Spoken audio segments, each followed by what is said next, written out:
Today for language arts, we are working on page 74. Page 74 in your reading book. So you will need that page to follow along with this lesson, page 74. Now, the directions say that we are going to choose to either write a period or a question mark at the end of these sentences. Now, we're only going to choose between a period or a question mark today. We're not even going to worry about exclamation point. Okay? So, period means that the sentence is telling you something. It's a declarative sentence. And a question mark, of course, means it's asking you something. So, it will take a question mark. So, it's an interrogative, right? A question mark is an interrogative sentence. A period is a declarative sentence. So, let's go ahead and get started on page 74. Number 1 says, how are you? How are you? Now, will that sentence take a period or a question mark? Are you telling someone something? Are you asking them something? How are you? You're right. It is a question mark. It's asking someone something. It's asking them how they are, right? So we will be writing a question mark. And I always think of a question mark as like a backward C, a line down, and then a dot underneath for a question mark. They're kind of tricky, but you'll get it. All right. So for number 1, how are you? It is definitely a question. It is an interrogative.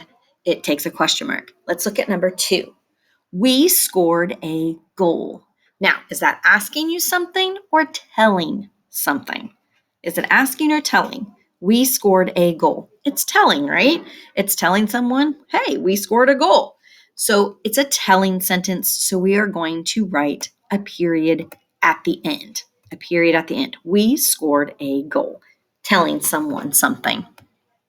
All right. Let's take a look at number 3. Number 3 says, who caught the fish? Who caught the fish? Now, is that sentence asking something or telling something? Yes, it's asking something. It's asking, who caught the fish, right? It's not telling you who caught the fish. It's asking, who caught the fish? So you will need a question mark, right? Backward C, line down, and a dot underneath to make that question mark. Who caught the fish? It is an interrogative sentence for sure. All right, moving down to number 4. Number 4 says, do you have a hat? Do you have a hat? Is that asking something or is that telling something? Is it telling you who has the hat? No, but it is asking who does have the hat, right? Do you have a hat? It's an asking sentence. It's an interrogative. It takes a question mark.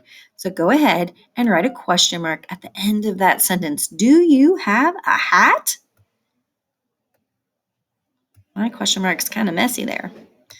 Yours probably looks better than mine. Do you have a hat? All right, I am moving on to number 5. And remember, if there's ever a time when you need things to go slower, you can always stop the video and then restart it. All right. So if you're practicing your question marks and you have to erase or whatever, you can always stop and then start it when you're ready. All right. Number 5 says, the muffins are good.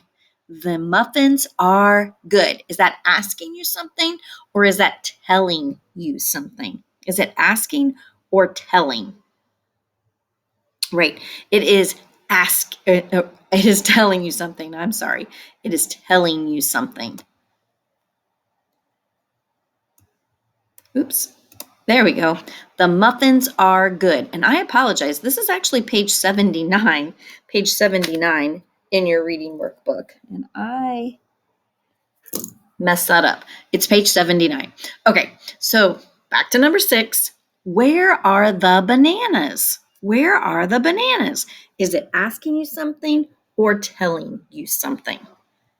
Now, it's not telling you where the bananas are. It's asking, where are the bananas? So if it's asking something, it needs a question mark. It is an interrogative sentence. So a question mark,